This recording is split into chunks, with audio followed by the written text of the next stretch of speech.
And then the onion would buy us.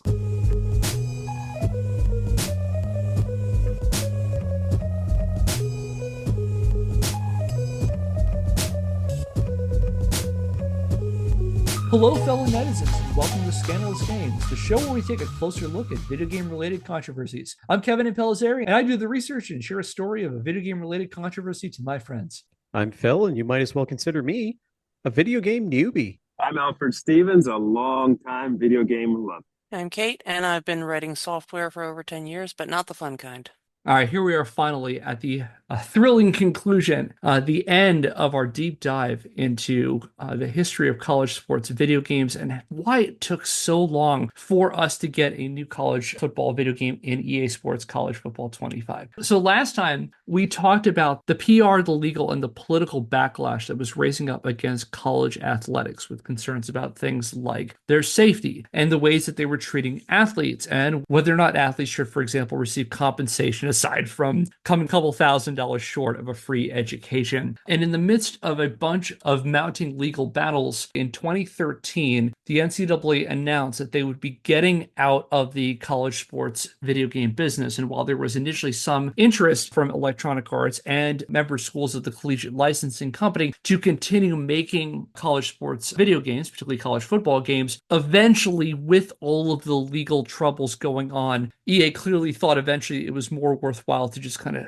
take a step back. And as we talked about last time, EA and the Collegiate Licensing Company settled their lawsuits, leaving the NCAA as the sole plaintiff in the lawsuit against Ed O'Bannon. So today, we're going to finally wrap things up. We're going to bring things up to the present day, and again, finally get to how we got to the college sports landscape that we have now with name, image, and likeness rights, and how this set the stage for the return of college sports video games. So like I just talked about, we had EA and the Collegiate Licensing Company, they settled in their lawsuits. So they were co-plaintiffs in a bunch of these. Now the NCAA is now the sole plaintiff in the Ed O'Bannon case. Speaking of the NCAA, several weeks after EA and the CLC settled with O'Bannon, the NCAA reached a $20 million settlement with Sam Keller. He was the former Arizona State and Nebraska quarterback who sued them over representations of him in college football video games. And so basically this left only the suit with Ed O'Bannon, the former UCLA basketball player who sued them over likeness. As a whole, it wasn't just video games, just likenesses in general. So this left the NCAA with this lawsuit. This is now the only lawsuit we've got on the docket right now. And the NCAA, they gear up for their suit with O'Bannon to go to trial. Incidentally, the NCAA also sued Electronic Arts and the Collegiate Licensing Company for bailing on them. And I'm suddenly reminded of the cliche that there's no honor among thieves. Damn, that's cold. I'll show you. I'm going to sue you for not wanting to be sued right alongside us. Yeah. Stop being not sued, you cowards. Based on internal messages found during legal discovery, there was discontent among some college administrators about the NCAA's chances against O'Bannon. For example, in one message, Harvey Perlman, then chancellor of the University of Nebraska-Lincoln, predicted a reckoning was coming over representing players in video games, commenting, quote, "This whole area of name and likeness in the NCAA is a disaster leading to a catastrophe as far as I can tell," end quote. Meanwhile, James Duderstadt, who was president of the University of Michigan during the 80s and 90s, pulled no punches on what he felt was the relationships of the NCAA and player likenesses, writing in an email, quote, "In a sense, the NCAA's objective is to preserve the brand so that it provides revenue primarily for a small number of people who get very, very rich on the exploitation of young students who really lose opportunities for their futures. And that's what's corrupt about it. The regulations are designed to protect the brand, to protect the playing level, and to keep it exciting, not to protect the student athletes," end quote. So there's discontent among some high-ranking people in college programs at this point. And meanwhile, some major conferences and athletic programs faced with the possibility that they would have to share their profits with folks who one could argue the main source of those profits, essentially threatened to take their collective ball and go home. In March 2013, several prominent collegiate conference officials put out statements denouncing O'Bannon's lawsuit, with some strongly suggesting they would get out of the football and basketball business altogether if he won. For example, Nathan Hatch, president of Wake Forest University, wrote in a prepared statement, quote, "Instituting a pay-for-play model, even if the payments are deferred to after graduation, would change the nature of the relationship Wake Forest has with its football and men's basketball student athletes. It would essentially turn those teams into professional squads. that would not be acceptable to Wake Forest, end quote. Adding, quote, it is possible that Wake Forest might cease playing Division I or football bowl subdivision sports entirely if pay-for-play became a reality, end quote. Meanwhile, Jim Delaney, commissioner of the mighty Big Ten Conference, declared the conference was considering adopting the model of Division III collegiate sports, which offers no athletic scholarships at all, if the conference that ended up generating $318.4 million in revenue that fiscal year had to shell out a single penny to its players. And with those kinds of votes of confidence, the 14-day trial between Ed O'Bannon and the NCAA began on June the 9th, 2014, and on August the 8th, 2014, U.S. District Judge Claudia Wilkin ruled in favor of O'Bannon and his fellow athletes on the grounds that denying students access to compensation for their name, image, and likeness violated antitrust law. Wilkin also ruled that schools should pay up to an athlete's full cost of attending a given school, eliminating that shortfall I mentioned in a previous episode where I said, like, they're often thousands of dollars short of actually paying for their education at these schools, even with a full athletic scholarship, and said that they should pay up to an athlete's full cost of attendance in scholarships and stipends, and allowed the creation of a trust wherein players would receive name, image, and likeness compensation of up to $5,000 paid out after they finish college. So this is a broad, sweeping ruling in terms of where we are in terms of NIL, in terms of the treatment of the NCAA to its players, and what kinds of measures that people thought should be in place for them. Now, to be fair, the NCAA appealed this ruling, and the Ninth Circuit Court of Appeals affirmed the lower court's ruling on March the 17th, 2015, although it threw out the $5,000 NIL trust. It got rid of that part of it. But it kept the main body of the ruling. Meanwhile, the U.S. Supreme Court declined to hear the case on October the 3rd, 2016. This is a landmark case. Regarding the $60 million in settlements made by Electronic Arts, the collegiate licensing company, and the NCAA, as there were class action suits, current or former players who might have been affected had to file individual claims. And according to a March 15, 2016 report by ESPN, 24,819 people had their claims accepted, for which they were paid out an average settlement of around $1,600. O'Bannon, Keller, and Hart, as lead plaintiffs, each received $15,000, and 21 additional players who joined as plaintiff representatives received $5,000. 30% of the settlement also went to cover attorney's fees. These marked the first official payouts to college athletes in the history of American college sports, and it was all thanks to video games. Thanks video games. Nice to see you do something good here.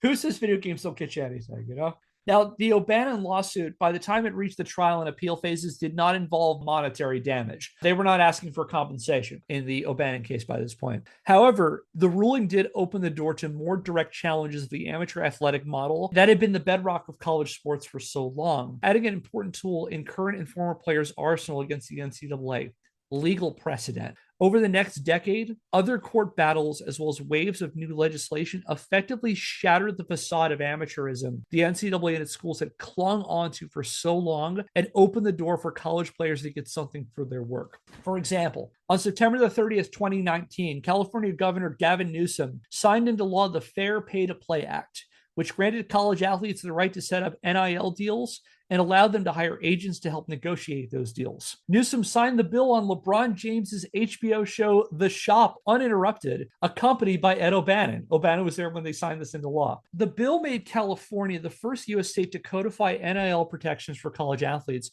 but it would not be the last. As of this recording, there are similar NIL-related laws on the books in 32 U.S. states, along with several bills currently making their way through Congress. Meanwhile, the NCAA rolled out a uniform NIL policy for all college sports on June 30th, 2021. Under the new rules, players now have the right to set up NIL deals and hire appropriate representation to set them up, provided that they comply with applicable state laws. Now, this policy is interesting because the timing is important, because the policy came out 9 days after the NCAA suffered its biggest legal defeat since the 1984 Regents case. If you recall, the Regents case was the case that allowed schools and conferences to set up their own TV deals outside the NCAA. This next case, which was NCAA v. Alston, is another big ruling when it comes to NCAA, because on June the 21st, 2021, the U.S. Supreme Court, by a unanimous 9-0 decision, again, 9-0, ruled the NCAA could not restrict the amount of compensation schools could offer to athletes to play for their programs. The ruling opened the door for colleges to offer a variety of benefits beyond tuition and room and board, including but not limited to internships, stipends, and educational equipment such as computers,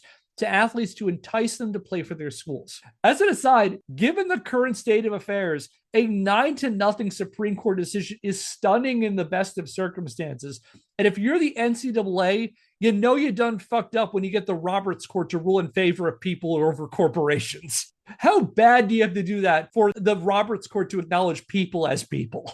It's funny, I had some form of that thought in my mind. I was like, what other ulterior motive did they have to rule on behalf of people? It gets stranger in that regard. In his ruling for the court, Associate Justice Brett Kavanaugh wrote the ruling for the court. He delivered an incredibly direct statement, stabbing at the heart of college amateurism and proving the old saying that a broken clock is right twice a day. I apologize, this is a rather long quote, but I think it sticks to the point really well. Quote, the NCAA couches its arguments for not paying student athletes in innocuous labels. But the labels cannot disguise the reality. The NCAA's business model would be flatly illegal in almost any other industry in America. All the restaurants in a region cannot come together to cut cooks' wages on the theory that customers prefer to eat food from low-paid cooks. Law firms cannot conspire to cabin lawyers' salaries in the name of providing legal services out of a love for the law. Hospitals cannot agree to cap nurses' income in order to create a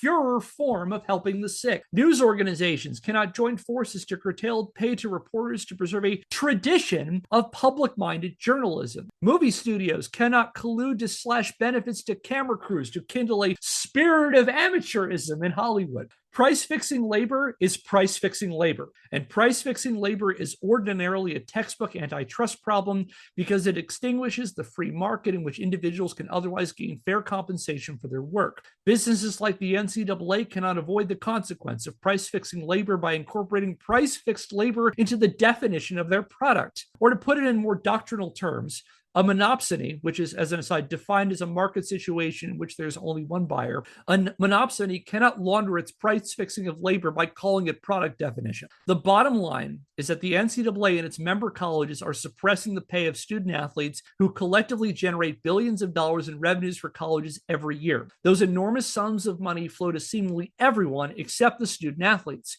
College presidents, athletic directors, coaches, conference commissioners, and NCAA executives take in 6- and 7-figure salaries. Colleges build lavish new facilities, but the student athletes who generate the revenues, many of whom are African American and from lower income backgrounds, end up with little or nothing. End quote.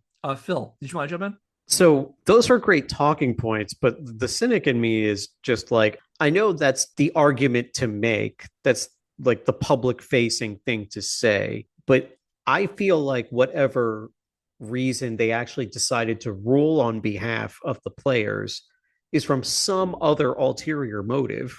So I'm just trying to think, what is the, I don't know, other backroom deal? Somebody up for re-election?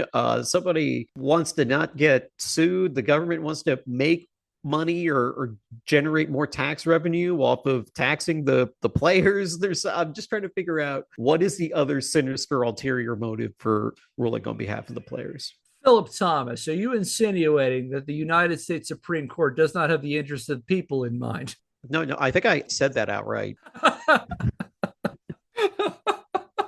But yeah, the directness of that, like we can't expect in other businesses to do it because, you know, it's all love of the game. And taking that at face value, and I do appreciate the thought that like, okay, what are the rights that they shave away from us while making this ruling? But I find this really interesting. It gets worse for the NCAA, by the way. One other thought, I just got a methinks he doth protest too much vibe from that opinion. Like, you know, like it's a bit much for a reason, trying to obfuscate something. Did anybody else get that feeling? And what would Brett Kavanaugh know about that? Mm-hmm. All right. So, yes, this was not the only big defeat they had. It is one of the biggest, though. This is a landmark ruling against the NCAA. Skipping ahead, on March the 23rd, 2024, the NCAA and the then Power 5 conferences, this is before the full collapse of the Pac-12, in the case of House v. NCAA, reached a $2.8 billion settlement to develop a revenue-sharing model for current and former college players that would allow them to see a share of those billions of dollars in profits generated by their play. Had they not settled, the NCAA and its biggest schools face having to pay as much as $20 billion in damages if they lost this suit. They were not ready to risk that, and they set up a deal. Where that's going to go, I'm not sure. This is one of those cases where this is an ongoing story. I don't know how this is going to settle. Meanwhile, in February 2024, the regional branch of the National Labor Relations Board ruled that players in Dartmouth College's men's basketball team qualified as university employees, and on March the 5th, the team voted to unionize. So they tried again. Dartmouth administrators refused to recognize the union, and they're currently fighting them in the courts. I don't know how this one is settled either. This is also ongoing. Speaking of unions, on December the 9th, 2023, Michigan Governor Gretchen Whitmer repealed the state's ban on college players unionizing in public colleges in the Wolverine state. So that law that we talked about a little while ago when King Coulter tried to unionize at Northwestern, that bill that got passed in Michigan got repealed last year in 2023. These dramatic new and ongoing developments created a fundamentally different college sports scene where athletes are now free to capitalize on their labor in a way that they were unable for over 150 years. And all that may not have been possible were not for a bunch of former players looking at their representation in video games and asking for a piece of the pie. So that's where we've gone. This is where we're at now. And in the midst of these tectonic shifts in American college sports, Electronic Arts felt the time was right to finally get back in the game. On February the 2nd, 2021, EA posted on Twitter an image with the logo of EA Sports College Football with the phrase, quote, "College football is coming back," end quote. Under the caption, quote, "For those who never stopped believing," end quote. As of this recording, that post has over 30,000 retweets and over 97,000 likes. People were so psyched about this. And EA must have been excited for the chance for another sports game where they could exploit people's addictions by getting them to buy pack after pack of Ultimate Team cards. I mean, give back to all the great college football fans out there with a game fueled by their passion. However, EA had to know that people were not willing to go back to thrilling games between Provo and State College with nameless players like they did back in the days of Bill Walsh college football in 1993. And for more on that, check out our previous episodes. Thus began the challenge of setting up licensing deals to ensure their new game bore at least a passing resemblance to the on-the-field action. For example, on May the 24th, 2024, reporters from the collectibles website Collect learned through a Freedom of Information Act request that EA set up a 4-tiered system for paying the 139 Football Bowl subdivision college programs for use of their branding, with payouts as low as around $10,000 and as high as close to $100,000 based on their final rankings over the past 10 seasons. So like if you were a school like Notre Dame, you're probably getting $100,000. If you're Michigan, if you're Penn State, if you're like Kennesaw State, or Marshall or Rutgers, you're probably getting $10,000 for it. Pennies from heaven, I suppose. It's better than it was. This is, to be fair, this is to the universities. This isn't to the students. We'll talk about what the students got in a second. EA also came to terms with the rights holders for the major college bowls, the college football playoff, and the Heisman Trophy, the annual award given to the most outstanding player of the year as voted by members of the press. However, it didn't secure everything. For example, many of college football's end-of-year awards ended up being generics in college football 25. So, for example, the Remington Trophy, which is for the best offensive lineman, the Dick Butkus Award for the best linebacker, and the Johnny Unitas Golden Arm Award, which is for the best quarterback, they've all been replaced in EA Sports College Football 25 with generics. It's like best quarterback, best O-lineman, best linebacker. They didn't get those. They got the Lou Groza Award, though, for the best kicker of all things. Oh, thank God. It wouldn't have been the same game without it. You know what I mean? Yeah. Is it truly college football without the Lou Groza Award? Yeah. I demand a refund. One of my favorites of these awards is the Vince Lombardi Award. So the Vince Lombardi Award is for the best college football lineman of the year. It's a block of granite, which is a reference to Fordham, which was where Vince Lombardi went. Fordham's, the offensive line, had a nickname, the 7 Blocks of Granite. That's a great name. I know, it's awesome, isn't it? Actually, because of a deal signed with the ball, I think it's Caterpillar presents the 7 Blocks of Granite. The trophy itself is a big old block of granite. I'll show you a picture of it. So there's the Lombardi Award. That award skipped leg day.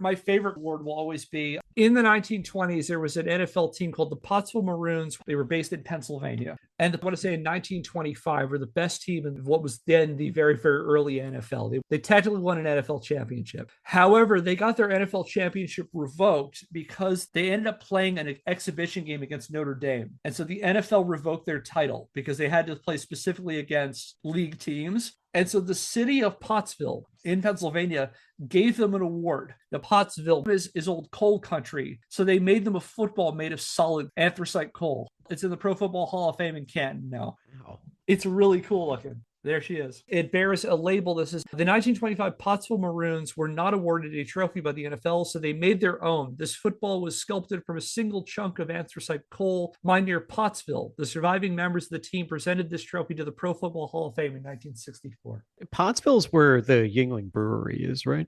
I believe so, yeah. Wow. If I had to play with that, I don't think I would be passing it. I would be handing that off along. I wonder how much it weighs. I wouldn't pass it anywhere. I just hold it. Mine. Mine. Burn it for heat. Times are cold. The winters are long. All right. So okay, they got the 139 active FBS schools. They got a bunch of the awards, but some of the awards, but not all of them. They got the Heisman Trophy. They got the bowl games. They got the national championship. On top of that, with the promise of new NIL regulations, there remained the question of how EA would handle licensing for the players. What figures consider reasonable to pay players in exchange for their digital likenesses? For example, should there be different amounts based on a player's individual marketability? For example, as of this recording, the current Heisman Trophy frontrunner is Travis Hunter of Colorado. Should Travis Hunter of Colorado get more NIL money for his appearance in College Football 25 versus like Joe Schmo, third string left tackle for Kennesaw State? In the end, EA settled on individual deals with each player, wherein each person had to opt in to have their likenesses in the game, with everyone receiving the same amount for their NIL. And what did athletes, I ask, receive in return to appear in a game from a company that generated $7.4 billion during the most recent fiscal year? Anybody? We did a little bit of money guessing for it. Anybody want to guess how much the players got for their NIL? $5,000. I would say the total money the players got was probably less than 1% of that revenue, which was over $1 billion. So, I don't know, less than $10 million total. Are you asking per player or just like the lump sum? Let's say per player. How much per player do you think each athlete? Because again, each athlete had to set up an individual licensing deal. So, how much do you think each player got for their NIL? $1,000. Each person, they got a grand total $600 and a free copy of the game. Thanks for your service. That's barely enough to buy a PS5. You could at least send them the system, yeah. A couple of bucks on the side for your trouble. $600 they gave each guy. Okay, so Kevin, I did the math. So I guessed less than $10 million total. And I just did a Google search, and there are apparently around 80,000 college football players in NCAA and NAIA. So if you divide those by each other, you get $123. Now, bearing in mind that number you had there accounts for all Division I athletes. If we're narrowing it down to FBS Division I players, that's 139 schools and college programs. So about 54 athletes per school. The grand total of the number of players who ended up signing into the NIL deal was a little over 11,000.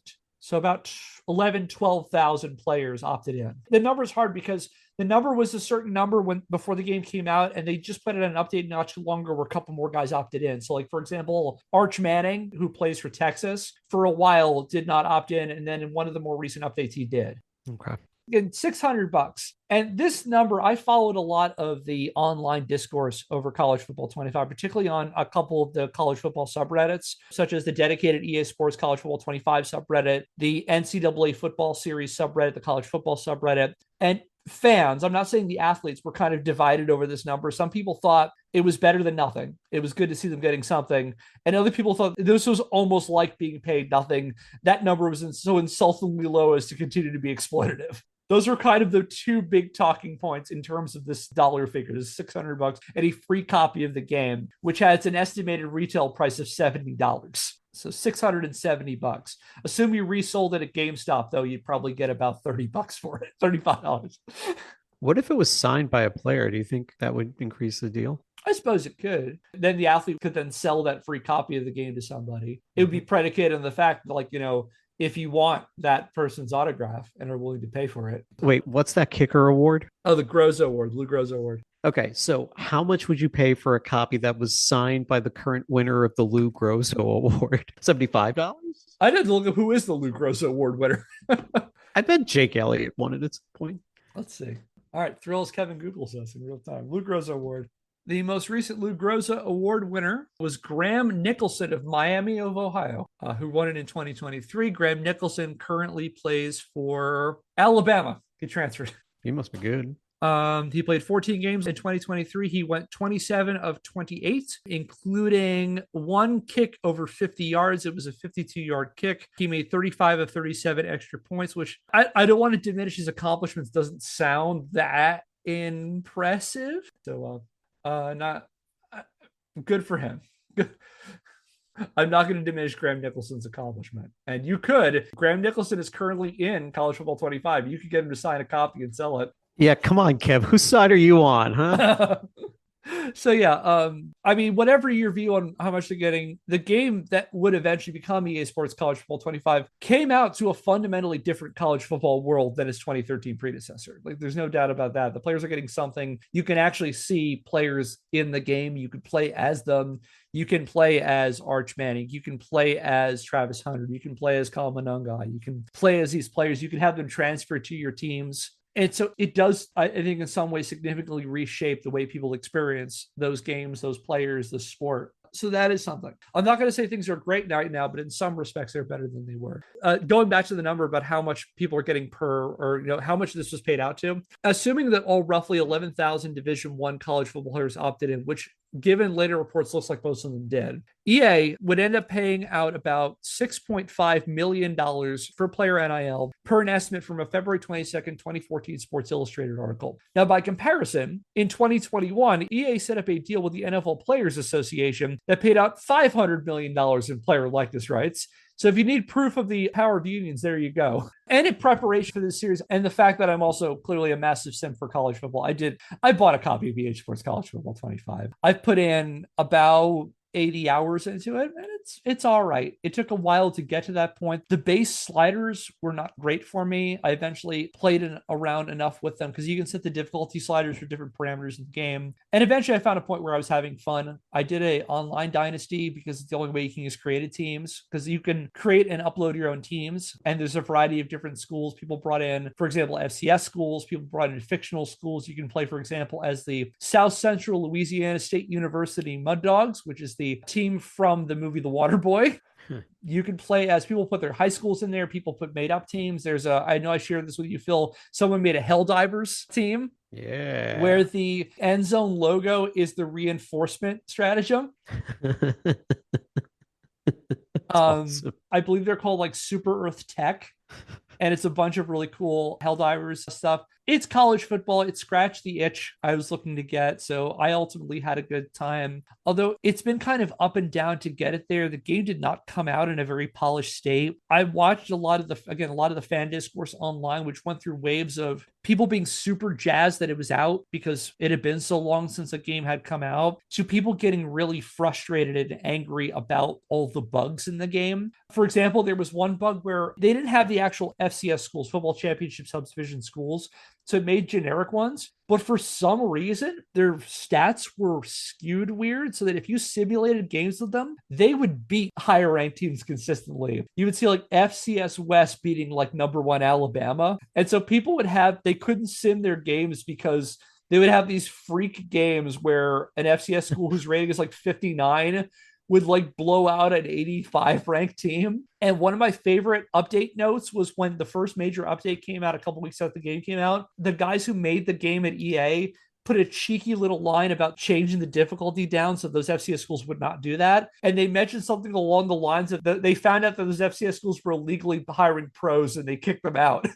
They actually made a lore reason why this was happening. That's funny. This is one of those games where, like, and again, I'd love to hear from those of you who are in the technical fields who are on this call. Like, it seemed like every time they fixed something, like 3 other things broke. And so it was a constant issue of like, people wanted specific things to be solved in the game, and then other things would be problems. So like, for example, people wanted the ability to change the numbers on players because the game wouldn't let you. And then after that was fixed, all of a sudden the kicking meter got all screwed up. And it's like, how did that happen? But I mean, it seems like I've had a good time. I've almost gotten to the point where I've played enough that I've kind of like got it out of my system. I didn't play for a little bit because Online Dynasty was so broken for a little bit. I got stuck in a Dynasty game where I was playing Ohio State. And no lie, I tried playing this game 4 times, and 4 times Online Dynasty crashed. And when it crashes, it kicks you out of the game. So I had at least twice where I was beating Ohio State late in the fourth quarter and my game crashed. Oh, man. And so I didn't play for like a week. Yeah, that's frustrating. Well, I mean, I can just tell you from a technical standpoint, this,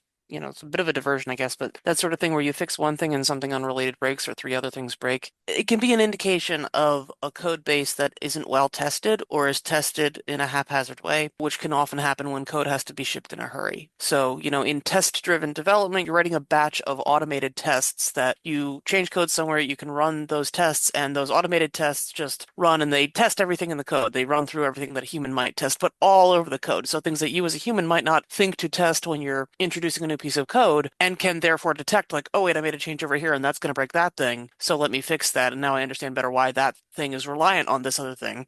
Like that's the benefit of test-driven development. And when you write code that has automated tests associated with it, and when you develop an application that has very full test coverage, it can make it a lot easier to introduce changes with confidence. And the more you don't do that, I speak from experience in both test-driven development and non-test-driven development, the more you don't do that, the more you make these sort of slapdash changes to the code because you got to get it back out there, the harder it gets and the less confidence you have in the changes you introduce and the more that you just introduce bugs along the way. What this indicates to me is that this code was probably shipped in a great hurry under a lot of pressure. I don't knock any of the developers who wrote it. It's just I've recognized that pattern. I've been there with you where you've got this monolithic software, you change something somewhere, it seems to work okay, and then you find some bizarre error that crops up that somebody else who uses the code in a way that you didn't have a chance to test can uncover the error. That mentality is kind of what I've seen among the fans too, is that the consensus seems to be this game was kind of rushed out. And there is a mentality among a lot of AAA gaming, which is basically release it and patch it later. Companies like Bethesda have become notorious for that.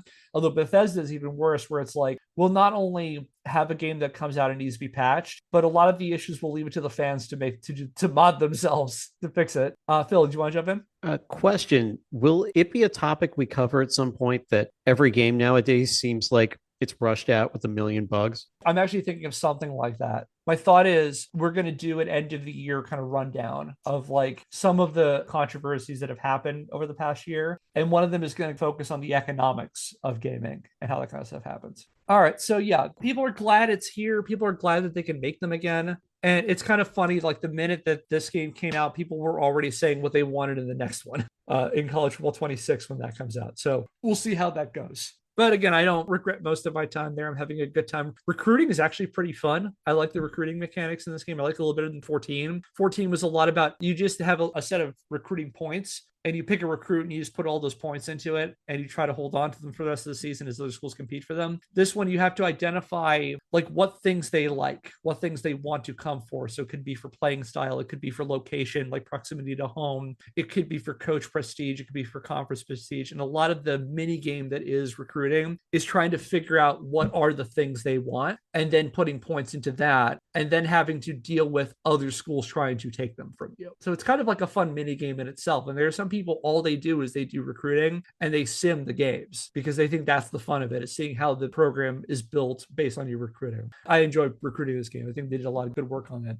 It is a game that, in terms of its bugs and stuff, I would say 6 or 7 out of 10. I'm happy it's back. I'm happy the players are getting paid something for it, even if they're not being paid very much. And also the atmosphere is very cool. Having gone to a lot of Rutgers games, it does capture a lot of like subtle things. Like there's an action people do at Rutgers games is called the chop. And it's from an expression that Coach Greg Schiano said. He says, keep chopping. Every game's a 60-minute chop, he would say. And it's you take the palm of your hand and you take your other hand like you take it sideways and you like hit it against your hand. It's a chop like this. And they have that some of the random fans in the stands will do the chop, which is kind of cool. And people like pointing out a lot of the little subtle things they do in there. So like on third downs, they set up a train whistle. A lot of the subtle little atmospheric things are very cool. And it gave me more appreciation for some of these other schools that I hadn't thought about, like the Golden Hurricane of Tulsa. But yeah, I'm happy it's back. And I'm happy the players are getting something for it now. And the fans are happy too, for the most part.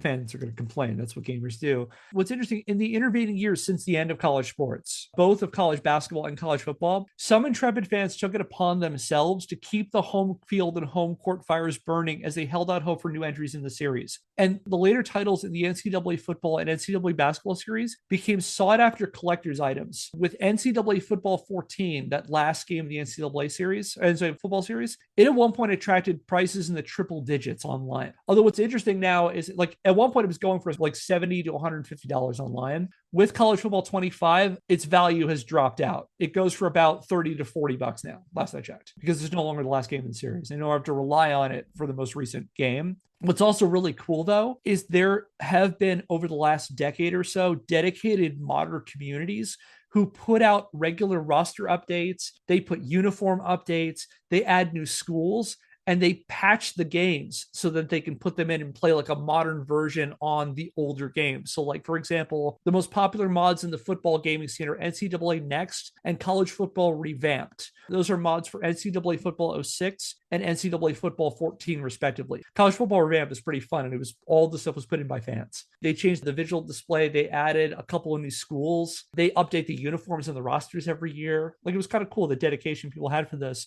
And the basketball scene, there was March Madness Legacy, which is a mod for NCAA Basketball 10. And people can play these either playing on emulation on a PC, which is the way most people play it. You can also play them on a modded PS3 with custom firmware. So, like, you can play College Football Revamped on a modded PS3. Also, a bunch of gamers also spent the intervening years doing a very gamer move, yelling at Ed O'Bannon online and blaming him for taking their video games away. For example, here's a selection of responses to a tweet Ed O'Bannon posted on February the 27th, 2018, announcing the release of his memoir about the lawsuit. His memoir is called Court Justice. This is a selection of some of the responses. I hope everyone who buys that shit burns it. Poor you. Sorry you didn't earn your millions with your talent and ruin millions of video gamers' options. Hashtag bring back NCAA video games. That's a very long hashtag. So you're the fucking asshole that took away our fucking college games. I don't fucking care what you have to do, but bring the best sports game back, because that O'Bannon has control over. Get to code again.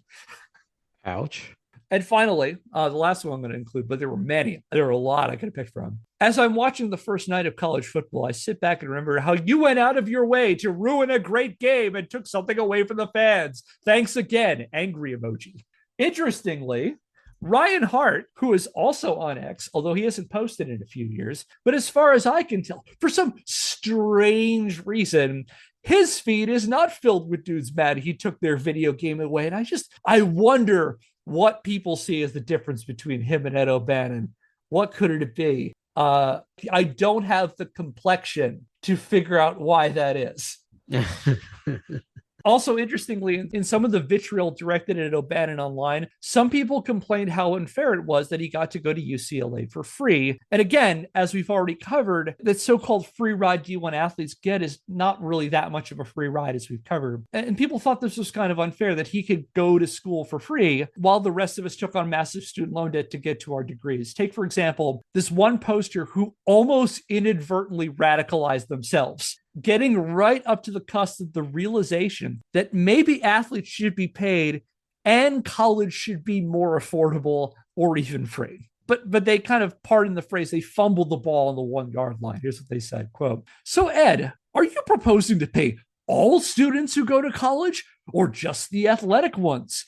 I find this argument somewhat offensive as a parent about to shell out about $400K to my 2 kids' college educations. You got a free education because you were athletic," end quote. I can only say, as Maxwell Smart would say, you missed it by that much. Your kick was just wide to the left. And there were a bunch of those kinds of complaints too. It's like, why do I have to pay so much for school and yet you don't? And it's like, maybe the thing you're really mad at is that college is expensive. Maybe you're really mad at the fact that we have to take out student loans that some of us pay for very many, many years afterwards to have that education for the job market we're in. And maybe you're not really mad at Ed O'Bannon for allegedly taking your video game away. Anywho, in any case, as we start wrapping things up here, if you take nothing else from this long story, it's that Ed O'Bannon did not take away college sports video games. Despite what Twitter will tell you. Despite what Twitter will tell you. And Twitter, as we know, is always right. I know Elon listens. I don't want him to listen.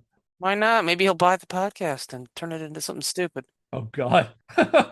He would do that. What would Elon Musk's version of Scandalous Games be? I think it would be essentially the same, just done by him and not researched at all before presented. But other than that, essentially the Video games, interesting. same. Then he'd get bored and he'd have everything written by AI. He would give it to Grok. The show would just be written by Grok. It'd be gibberish and nonsense and racism. Anyway. And then the Onion would buy us. Oh, that'd be fun. Did you hear that story, Phil or Alfred? Yeah. And the Onion bought InfoWars. Oh, yes. I was like, oh, right. We've entered the timeline once again where things that you read for the first time and they clearly sound not true are in fact true. Yeah.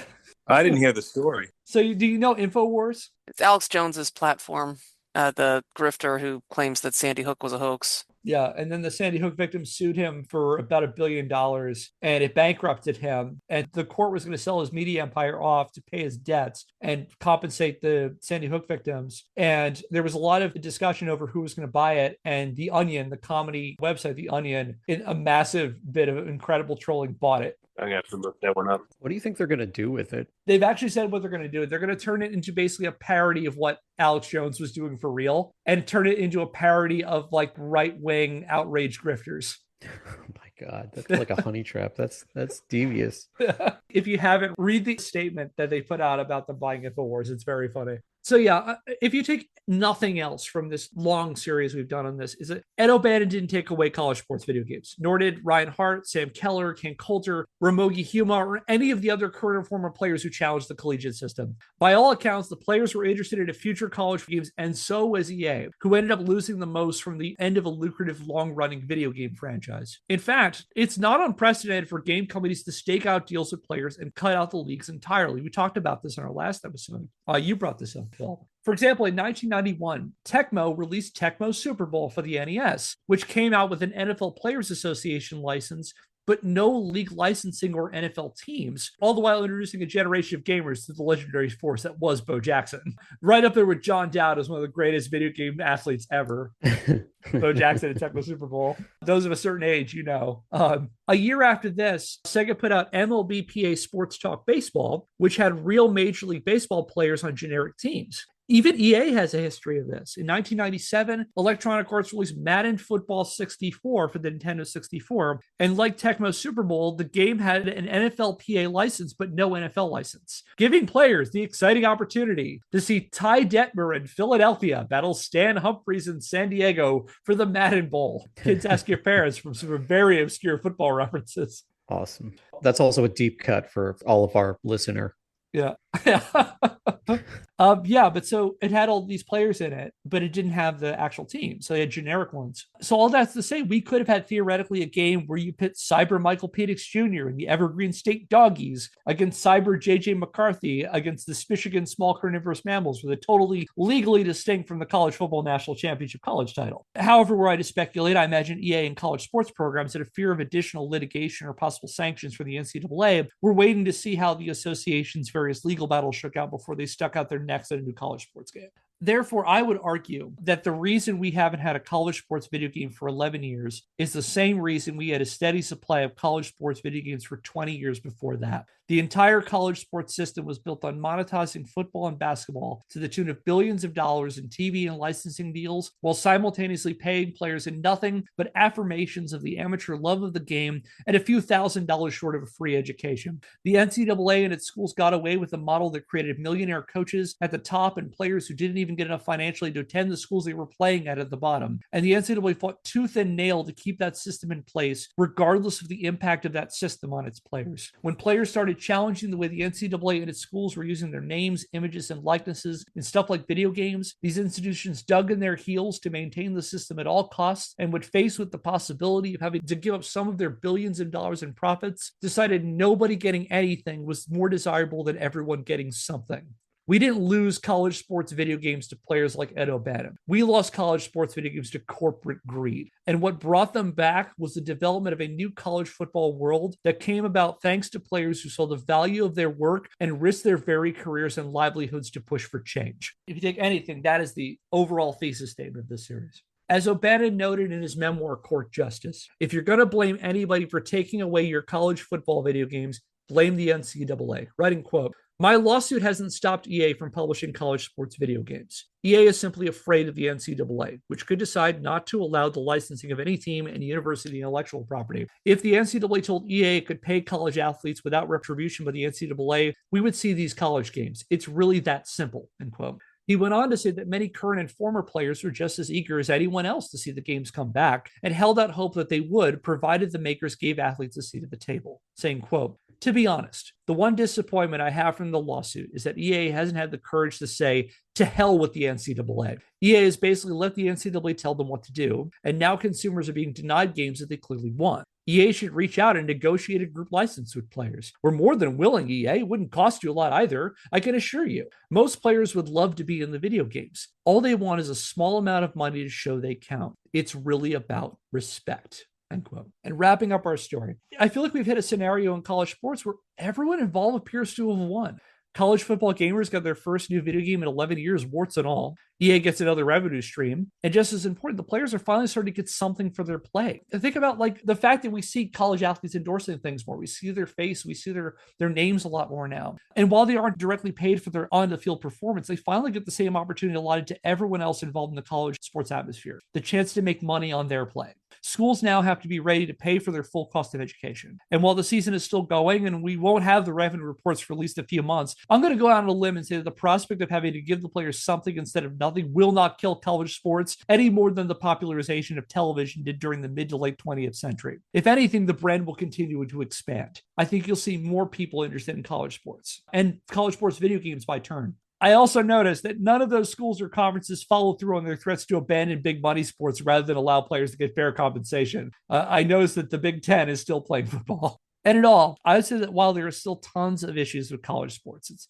still dangerous to play. And I don't know if institutions of higher learning should be investing so much into massive billion-dollar stadiums while actively killing tenure, for example. Despite all those things, the sport is in a better place than it was when NCAA Football 14 came out. And it got there in part thanks to video games. We don't get a lot of happy endings lately on this show. So I'll take comfort in that. And with that, I will reach out to our panel for final thoughts. I think that this is a small step in the right direction, but it is still a step in the right direction. I have more optimism for the athletes who may participate in this program in the future, knowing that this framework is slowly getting put in place. And I hope for more positive change in the future. And I do acknowledge that those who came before who were the reason that this happened risked their careers and suffered detrimental consequences for advocating for themselves and those around them. And even in successfully advocating, still didn't receive these benefits for a long time, or maybe ever. So I think that this is a glimmer of hope. It's a step in the right direction, but I do want to acknowledge what it took to get here, and we're not done yet. I'm happy to see that there's a resolution that's positive towards the players, but I know we're in the beginning of getting this all figured out. I also know that the changes will affect college sports, and honestly, I just have to sit back and watch and see the positives and negatives that the changes towards player compensation in college will actually make on the sport itself. I guess from my perspective, yes, I agree with Elford. From my side, I'm practicing cautious optimism. It's not as good as it should be, but it's a start.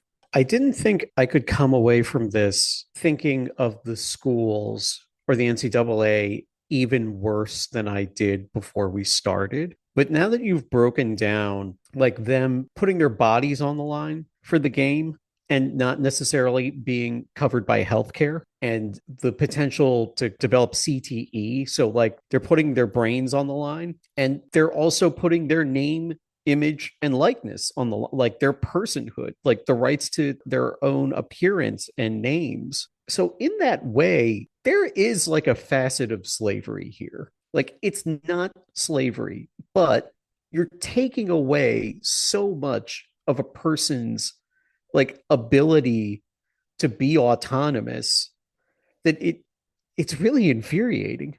That was the thing I came away from this with. I hate the NCAA and the schools even more now. I'm going to tack on to Phil there and say that what I see from the explanations that you have given in terms of what it's like to actually be a player, considering I was not a college athlete, the player's naivety is being exploited. When I think about the music artists have kind of exposed what it truly is like, and then you see ones who are very successful. I think of Taylor Swift, who have had people from a young age making sure that they're not being exploited as much, at least, or finding ways to overcome that exploitation. The college athlete is somewhat limited in that there's a time window in which they can really perform, most of them. And that time window, that time between the age of 18 and 22 or whenever they're in college is an important part of that. And they are not in a position where they really know how to negotiate or really have anybody protecting them. And so I doubt it was intentional, but they are kind of a captive audience. And not the best way to say it, but they are a naive workforce that are entering the sport and unable to see until they're truly there how much it's going to affect them, at the same time how much they truly are valued, which they're very valuable. Yeah, I think that's well said, Alfred. And Phil, you remind me of something that Kate brought up a while back in another episode about that there's a layer of exploitation where they're brought in with this idea that they'll play this sport and be able to go off to the NFL or go off to the NBA. And that a lot of the system is built on that. And there's also the idea of, on the other hand, of like saying that, like, it's built in the sort of purity of amateurism, that these are, people who are unpaid because we say that we can't pay them. And the athletes have always been at the heart of what this business is about. They're the ones who play it, their competition that has made this whole system work. And for the longest time, the NCAA held all the cards. And I think what's happened is like a bunch of these players, like, people like Ed O'Bannon, people like Ryan Hart, people like King Coulter are beginning to see like that the real value and the real power lies in us. We're the ones who control the fruits of our labor and things like that. And are starting to push back. They're starting to get something. They don't get tons, like $600 is not that much, but like it's also like it's not hard for the NCAA to do those kinds of things. And I think the reason they've been able to perpetuate the system is largely because they've been able to get away with it. Phil, did you want to jump in? Yeah, I wanted to ask a question about schools. For a country that prides itself on capitalism, what's the deal with schools in this country? Like, why do we all have to give schools $120,000 before we can start our careers? And why are they exempt from paying taxes? And why don't they obviously have to pay players here? They have so much power. Their endowments are growing so big. Like, these things are like hedge funds. Why, like, in a country like this, why have we exempted them from like any of the other capitalist factors that we all have to deal with? And what's frustrating about that, the ways that academia, and this is as someone with, at least again, as a failed academic, I've seen some of the insights when I was in graduate school and teaching adjuncting and things like, so much of this system has been built on I guess stepping back, the idea of the student loan system in the first place was the creation of the direct loan system in the 1960s. It was a Great Society program instituted during the Johnson administration. The goal of it was part of a larger war on poverty, and that part of the way to combat poverty was through education, was to give people more skills and more opportunities that they could pursue jobs. And so the idea of a student loan was that it was, you take out these loans, you pay them back after a few years, and you go off into the workforce. And it's like educating this one person has had this measurable benefit to everybody. You now create new engineers, you create new doctors, you create new teachers, whatever society needs. And then eventually along the way, colleges started seeing this as a way of raising their tuition rates and bringing in more money to the university. And so if you wanted to still do that, you now had to take out more and more loans. And so this is one of the reasons why, student loan debt outweighs credit card debt in the United States, like, because we've also been told that like this is the minimum threshold of entry into the workforce in many respects is the college education. And then you could say like the bar has been moved further because now a lot of the biggest and noisiest jobs now need a master's degree, maybe a PhD or advanced specialization. So if you can afford that, you need to take out more loans and things like that too. And like there's also something to be said about in the I'm kind of jumping around here. In the 1980s, there was a lot of pressure on higher ed with the Reagan administration, which wanted to roll back those kinds of social programs. And a lot of colleges kind of stressed out about this and were fearful that they would have to find new ways of bringing in revenue. And this is by no coincidence around the same time as the real big expansion in college football programs. You see like the Regents case and all that stuff. And like what has happened is that colleges in many respects have become run like corporations. And there are people who argue they should be run like businesses, and businesses are designed to run lean and maximize returns. So for example, what got me out of becoming a professor, of going into academia as a professional career, was when I learned that the overwhelming majority of teachers in academia are adjuncts. They are non-tenured, they are low cost, they're not entitled to any kind of full-time benefits, they're paid per classes, and their pay scale could vary depending on the number of students, even though, as an aside, you're doing roughly about the same amount of labor. And at the same point, you've got, university presidents making hundreds of thousands of dollars, athletic directors making hundreds of thousands of dollars, college coaches being the highest paid employees in the state. And what has happened is that if we take aside the, lofty goals of academia and education, it's been subsumed into the capitalist system. It seems like it's all designed to generate revenue for a small amount of people at the expense of kind of everybody else. I don't want to sound too radical, but that's kind of my take on it. And that college sports are part of this. Kevin, if you could find a way to spin that into a Scandalous Game episode, I would love to engage in that conversation. Let's find the video game angle there. There's got to be a college simulator game. Actually, there was a mobile game I remember playing on my tablet years ago, whereas you play as a low-paid graduate student working for a persnickety professor, and he pays you by the amount of students you fail. And the whole game is you look at essays and you have to pick out grammatical and typographical errors in it. And the more you find in a set amount of time, it's like you have 2 minutes to find these, you get paid in there. There it is. There's our angle.